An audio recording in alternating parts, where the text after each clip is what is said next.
दोस्तों स्वागत है हमारे यूट्यूब चैनल नॉलेज हब में। दोस्तों CGPSC प्रीलिम्स का एग्ज़ाम फरवरी में होना है, जिसको देखते हुए आपके लिए हिस्ट्री से टॉप मोस्ट 20 क्वेश्चंस लाया हूँ। क्वेश्चंस का लेवल यहाँ मॉडरेट टू हार्ड रहने वाला है। हाँ, लेकिन यहाँ पर अगर आप 2-3 बार वीडियो को रिवीजन कर लेते हैं तो हिस्ट्री में आपकी पकड़ मजबूत हो जाएगी। तो चलिए दोस्तों प्रश्नों को शुरू करते हैं। हमारा पहला प्रश्न है, मध्य पूर्व पाषाण काल के संदर्भ में निम्नलिखित कथनों पर विचार कीजिए। पहला कथन है, इस काल में औजारों के निर्माण में प्रयुक्त कच्चा माल मात्र क्वार्टाजाइट था। दूसरा, इस काल में मानव के व्यवहार में अधिक विकास दृष्टिगत होता है।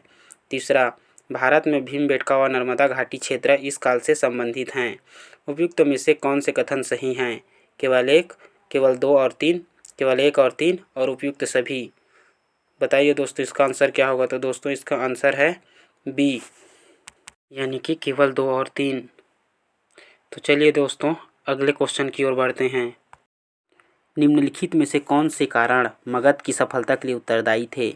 पहला, साहसी और महत्वाकांक्षी शासकों के प्रयास। दूसरा, लोहे के समृद्ध भंडार उनकी राजधानी से निकट थे। तीसरा, मगध की राजधानी पाटलिपुत्र पहाड़ियों से घिरा हुआ दुर्भेद्य दुर्ग था। चौथा, मगध के शासकों ने अपने पड़ोसियों के विरुद्ध बड़े पैमाने पर हाथियों का प्रयोग किया। नीचे दिए गए कूट का प्रयोग कर सही उत्तर का चयन कीजिए। ऑप्शन हैं केवल एक और तीन, केवल एक, दो और चार, केवल एक, दो और तीन और डी उपयुक्त सभी। तो दोस्तों इसका आंसर है बी, केवल एक, दो और चार। हमारा अगला क्वेश्चन है, हड़प्पा सभ्यता के दौरान व्यापार के संदर्भ में निम्नलिखित कथनों पर विचार कीजिए। पहला कथन है, व्यापार धन के उपयोग के बिना वस्तु विनिमय प्रणाली पर आधारित था। दूसरा, वस्तुओं के निर्माण के लिए अपेक्षित कच्चा माल नगरों से ही प्राप्त हो जाता था। तीसरा, हड़प्पा वासियों को समुद्र का ज्ञान नहीं था। उपयुक्त में से कौन से कथन सही हैं? कथन है, पहला केवल एक, केवल दो और तीन, केवल एक और दो, उपयुक्त सभी। तो दोस्तों इसका आंसर होगा ए, केवल एक कथन सही है। दोस्तों जो फैक्ट आपको नहीं पता उसको आप अपने कॉपी में नोट करते चलिए, जो आपको रिवीजन के समय बहुत हेल्पफुल होगा। तो चलिए चलते हैं अगले क्वेश्चन पर। प्रश्न है, ऋग वैदिक काल के संदर्भ में निम्नलिखित कथनों पर विचार कीजिए। पहला कथन है, ऋग वैदिक काल में राजा का पद आनुवंशिक हो चुका था एवं उसे असीमित अधिकार प्राप्त हो गए थे। दूसरा, चोरी और सेंधमारी जैसे सामाजिक विरोधी हरकतों पर दंड देने हेतु न्यायाधिकारी होता था। उपयुक्त में से कौन से कथन सही हैं? केवल एक, केवल दो, एक और दो दोनों, न तो एक न ही दो। तो इसका आंसर है टी, न तो एक न ही दो, मतलब दोनों कथन गलत हैं। अगला क्वेश्चन है, प्राचीन भारत में बौद्ध धर्म के नाश के लिए निम्नलिखित में से कौन से कारण उत्तरदायी थे? पहला, बौद्ध धर्म के स्वरूप में परिवर्तन। दूसरा, बौद्ध भिक्षुओं का विलासितापूर्ण जीवन। तीसरा, 6वीं-7वीं सदियों में बौद्धों का क्रूरतापूर्वक दमन। चौथा, क्षत्रियों द्वारा बड़ी संख्या में बौद्ध धर्म से विलगाव। नीचे दिए गए कूट का प्रयोग कर सही उत्तर का चयन कीजिए। ऑप्शन ए, केवल एक और तीन, बी, केवल दो और चार, सी, केवल एक, दो और तीन, डी, केवल दो, तीन और चार। तो इसका आंसर है सी, केवल एक, दो और तीन। अगला क्वेश्चन है, उत्तर वैदिक काल के संदर्भ में निम्नलिखित कथनों पर विचार कीजिए। पहला, उत्तर वैदिक काल में गेहूं और चावल मुख्य खाद्य फसल थी। दूसरा कथन है, लोगों का तांबे से परिचय इसी काल के अंत में हुआ था। तीसरा, इस काल के लोग उत्तरी काला पॉलिशदार मृद भांड से परिचित थे। उपयुक्त में से कौन से कथन सही हैं? ऑप्शन ए, केवल एक, बी, केवल एक और तीन, सी, केवल दो और तीन, डी, उपयुक्त सभी। तो इसके आंसर है ए, केवल एक, यानी कि उत्तर वैदिक काल में गेहूं और चावल ही मुख्य रूप से खाने के लिए प्रयोग करते थे। हमारा अगला प्रश्न है, प्राचीन भारत के सुदूर दक्षिण भारतीय राज्यों के संदर्भ में निम्नलिखित कथनों पर विचार कीजिए। पहला कथन है, चोलों की राजनीतिक सत्ता का केंद्र उरायूर सूती कपड़े के व्यापार के लिए प्रसिद्ध था। दूसरा, पांड्यों के समाज पर मातृतंत्रात्मक प्रभाव था। तीसरा, मध्यकाल के आरंभ में चेरों का शासन संपूर्ण कोरोमंडल तट पर था। उपयुक्त में से कौन से कथन सही हैं? ए, केवल एक और दो, बी केवल 2 और 3, सी केवल 1 और 3, डी उपयुक्त सभी। तो इसके आंसर हैं ए केवल 1 और 2। दोस्तों वीडियो को पॉज करके आप भी एक बार अटेम्प्ट करने की कोशिश कीजिएगा। तो चलिए चलते हैं अगले प्रश्न पर। हमारा अगला प्रश्न है, हाथी गुम्फा अभिलेख के संदर्भ में निम्नलिखित कथनों पर विचार कीजिए। पहला कथन है, हाथी गुम्फा अभिलेख उदयगिरि की गुफाओं में स्थित है। दूसरा, इस अभिलेख का आरंभ बौद्ध धार्मिक मंत्रों के साथ होता है। तीसरा, यह अभिलेख ब्राह्मी लिपि में अंकित है। उपयुक्त में से कौन से कथन सही हैं? ऑप्शन ए केवल 1, बी केवल 2 और 3, सी केवल 1 और 3 और डी उपयुक्त सभी। तो इसके आंसर हैं सी केवल 1 और 3। अगला प्रश्न है, उत्तर वैदिक काल की सामाजिक स्थिति के संदर्भ में निम्नलिखित कथनों पर विचार कीजिए। पहला कथन है, कर केवल वैश्यों द्वारा चुकाया जाता था। दूसरा, शूद्र गायत्री मंत्र का उच्चारण नहीं कर सकता था। तीसरा, स्त्रियों की स्थिति में सामान्यतः गिरावट आई। उपयुक्त में से कौन से कथन सही हैं? ऑप्शन ए केवल 1, बी केवल 2 और 3, सी केवल 1 और 2, डी उपयुक्त सभी। तो इसके आंसर हैं डी उपयुक्त सभी। तो चलिए दोस्तों चलते हैं अब अगले क्वेश्चन पर। हमारा अगला क्वेश्चन है, हिंदुस्तानी संगीत के संदर्भ में निम्नलिखित कथनों पर विचार कीजिए। पहला कथन है, हिंदुस्तानी संगीत मूलतः स्वदेशी है। दूसरा, इसकी अनेक उपशैलियाँ हैं जिनसे घरानों का उद्भव हुआ है। तीसरा, इस शैली में मुख्य रूप से रागों पर बल दिया जाता है। चौथा, इसमें प्रयोग होने वाले प्रमुख वाद्य यंत्र तबला, सारंगी और सितार हैं। उपयुक्त में से कौन कौन से कथन सही हैं? ऑप्शन ए केवल 1 और 2, बी केवल 3 और 4, सी केवल 1, 2 और 4, डी केवल 2, 3 और 4। तो इसका आंसर है डी केवल 2, 3 और 4। अगला प्रश्न है, मंदिर निर्माण कला के संदर्भ में निम्नलिखित विशेषताओं पर विचार कीजिए। पहला, विमान और मंडप को ज़्यादा महत्व। दूसरा, खुले प्रदक्षिणा पथ। तीसरा, खंभों, दरवाज़ों और छत को बारीक नक्काशी से सजाया जाता था। उपयुक्त विशेषता मंदिर निर्माण की कौन सी शैली से संबंधित है?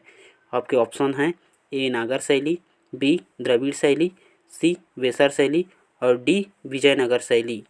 तो इसके आंसर हैं सी वेसर शैली। हमारा अगला प्रश्न है, मूर्तिकला शैलियों गांधार शैली और मथुरा शैली में कौन सी बातें समान हैं? पहला, दोनों का विकास कुषाण शासकों के संरक्षण में हुआ। दूसरा, दोनों पर हिंदू, जैन और बौद्ध धर्मों का समान रूप से प्रभाव है। तीसरा, दोनों मूर्तियों के निर्माण में नीले धूसर बलुआ पत्थर का प्रयोग किया गया था। नीचे दिए गए कूट का प्रयोग कर सही उत्तर का चयन कीजिए। ऑप्शन ए है केवल 1, बी केवल 2 और 3, सी केवल 1 और 3, डी उपयुक्त में से कोई नहीं। तो इसके आंसर हैं ए केवल 1, यानी कि गांधार और मथुरा शैली का विकास कुषाण शासकों के समय में हुआ था। तो चलिए दोस्तों चलते हैं अब अगले प्रश्न पर।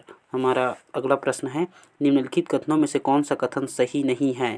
पहला, ए गुजरात का पतिलाना मंदिर जैनों के पहले तीर्थकर ऋषभ देव का प्रतिनिधित्व करता है। बी झारखंड का शिखर जी मंदिर जैनों के 20 तीर्थकरों का मोक्ष प्राप्ति स्थल है। सी अरुणाचल में स्थित तवांग मठ भारत का सबसे बड़ा मठ है। और डी राजस्थान के पाली जिले में स्थित रनकपुर मंदिर पर नागर शैली का सर्वाधिक प्रभाव है। इसमें से आपको बताना है कि कौन सा सही नहीं है। तो इसमें से डी कथन गलत है। अगला प्रश्न है, अवध वास्तुकला के संदर्भ में निम्नलिखित कथनों पर विचार कीजिए। पहला कथन है, अवध वास्तुकला की संरचनाओं में लाल बलुआ पत्थर का प्रयोग किया गया है। दूसरा, इसमें धार्मिक और धर्मनिरपेक्ष संरचनाओं का निर्माण किया गया है। तीसरा, बड़ा इमामबाड़ा एवं रूमी दरवाज़ा अवध वास्तुकला में निर्मित प्रमुख संरचनाएं हैं। उपयुक्त में से कौन से कथन सही हैं? ऑप्शन ए केवल 3, ऑप्शन बी केवल 1 और 2, सी केवल 2 और 3, डी उपयुक्त सभी। तो इसके आंसर हैं सी केवल 2 और 3। अब चलते हैं अगले क्वेश्चन पर। हमारा अगला प्रश्न है, प्रयाग प्रशस्ति के संदर्भ में निम्नलिखित कथनों पर विचार कीजिए। पहला कथन है, इस अभिलेख में अशोक की नेपाल यात्रा का उल्लेख किया गया है। दूसरा, इसमें अशोक की पत्नी कारुवाकी के राजकीय धर्मांत कार्यों का वर्णन करने वाला रानी का अभिलेख है। तीसरा, इसमें फारसी में जहांगीर का अभिलेख है। उपयुक्त में से कौन से कथन सही हैं? ऑप्शन ए केवल 1, ऑप्शन बी केवल 2 और 3, ऑप्शन सी केवल 1 और 3, डी उपयुक्त में से कोई नहीं। तो इसका आंसर है बी केवल 2 और 3।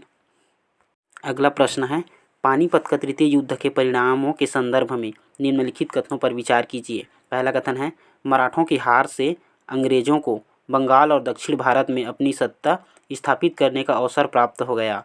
दूसरा, अफगानों को अपनी जीत से बहुत लाभ हुआ एवं पंजाब लंबे समय तक उनके क्षेत्राधिकार में चला गया। और तीसरा, इस युद्ध के परिणाम ने यह निश्चित कर दिया कि भारत पर अब अंग्रेजों का शासन होगा। उपयुक्त में से कौन सा कथन सही नहीं है? ऑप्शन ए केवल 2, ऑप्शन बी केवल 1 और 3, ऑप्शन सी केवल 2 और 3 और डी उपयुक्त में से कोई नहीं। इसमें आपको बताना है कि कौन से कथन सही नहीं है। तो इसका आंसर है सी, कथन 2 और 3 गलत हैं। अगला प्रश्न है, रैयतवाड़ी बंदोबस्त के संदर्भ में कौन सा कथन सही नहीं है? ऑप्शन ए, यह प्रारंभ में दक्षिण और दक्षिण पश्चिमी भारत में लागू किया गया था। ऑप्शन बी, यह व्यवस्था के अंतर्गत बंदोबस्त को समय समय पर संशोधित किया जाता था। सी, कृषकों द्वारा राज्य को भू राजस्व का भुगतान मध्यस्थ के माध्यम से किया जाता था। और डी, यह बंदोबस्त 1820 में सर थॉमस मुनरो द्वारा लागू किया गया था। तो इसमें कौन सा कथन गलत है ये बताना है। तो इसमें ऑप्शन सी गलत है। तो इसका आंसर होगा ऑप्शन सी। अगला प्रश्न है, निम्नलिखित कथनों पर विचार कीजिए। पहला कथन है, अंग्रेजी शासन के दौरान भारतीय विधि प्रणाली कानून के सम्मुख समानता की अवधारणा पर आधारित थी। दूसरा कथन है, भारत में विधि का शासन की आधुनिक अवधारणा अंग्रेजों द्वारा लागू की गई। उपयुक्त में से कौन सा कथन सही है? ऑप्शन ए केवल 1, बी केवल 2, सी 1 और 2 दोनों और डी न तो 1 न ही 2। तो इसका आंसर है सी, मतलब दोनों, 1 और 2 दोनों। दोस्तों, बैकग्राउंड में आ रही आवाज़ों के लिए मैं आपसे माफ़ी चाहता हूँ। अब चलिए चलते हैं अगले क्वेश्चन पर। हमारा अगला प्रश्न है, सिख धर्म के संदर्भ में निम्नलिखित कथनों पर विचार कीजिए। पहला कथन है, 15वीं शताब्दी में गुरु नानक के द्वारा सिख धर्म की शुरुआत की गई। दूसरा, सिखों को लड़ाकू समुदाय के रूप में बदलने का काम गुरु गोविंद सिंह ने आरंभ किया। तीसरा, गुरु गोविंद सिंह के बाद सिखों का नेतृत्व बंदा बहादुर ने किया। उपयुक्त में से कौन से कथन सही हैं? ऑप्शन ए केवल 1, बी केवल 2 और 3, सी केवल 1 और 3 और डी उपयुक्त सभी। तो इसके आंसर हैं सी, यानी कि केवल 1 और 3। अगला क्वेश्चन है, निम्नलिखित कथनों पर विचार कीजिए। पहला कथन है, बुद्ध को बाएं हाथ के साथ ध्यान मुद्रा में बैठे हुए दर्शाया गया है। दूसरा, हथेली गोंद में सीधी एवं दाहिना हाथ पृथ्वी को स्पर्श कर रहा है। तीसरा कथन है, यह बुद्ध के ज्ञान प्राप्ति के क्षण का प्रतिनिधित्व करती है। उपयुक्त कथनों में से बुद्ध से संबंधित कौन सी मुद्रा का वर्णन किया गया है? ऑप्शन ए है वितर्तक मुद्रा, ऑप्शन बी धर्म चक्र मुद्रा, ऑप्शन सी उत्तर बोधि मुद्रा और ऑप्शन डी है भूमि स्पर्श मुद्रा। तो इसके आंसर हैं ऑप्शन डी, भूमि स्पर्श मुद्रा। दोस्तों, इस बार प्रीलिम्स में आपको इसी पैटर्न पर क्वेश्चंस दिखने वाले हैं। अब वीडियो को 2-3 बार अगर रिवाइज कर लेते हैं तो आपको बहुत फ़ायदा होगा। आज के अंतिम प्रश्न है, ब्रिटिश ईस्ट इंडिया कंपनी के संदर्भ में निम्नलिखित कथनों में से कौन सा सही नहीं है? ऑप्शन ए है, महारानी एलिजाबेथ द्वारा एक शाही चार्टर आदेश पत्र जारी करके कंपनी को पूर्व में व्यापार करने के लिए अनन्य विशेष अधिकार प्रदान किए गए। ऑप्शन बी, जहांगीर कंपनी को फरमान प्रदान करने वाला प्रथम मुगल बादशाह था। ऑप्शन सी, कंपनी ने भारतीय उत्पादों और विनिर्मित वस्तुओं के लिए नए बाजार खोले। ऑप्शन डी, कंपनी ने अपनी प्रथम फैक्ट्री हुगली में स्थापित की थी। तो इसमें बताना है कि कौन से कथन गलत हैं। तो इसमें गलत कथन है डी। तो दोस्तों, वीडियो कैसा लगा कमेंट करके ज़रूर बताइए। दोस्तों, हम आगे हिस्ट्री के अलावा अदर सब्जेक्ट के भी टॉप मोस्ट 20 क्वेश्चंस का MCQs आपको प्रोवाइड कराएंगे। तो अब वीडियो को लाइक और चैनल को सब्सक्राइब कर दीजिए। अच्छा दोस्तों, तो अब मिलते हैं अगले वीडियो में। जय हिंद।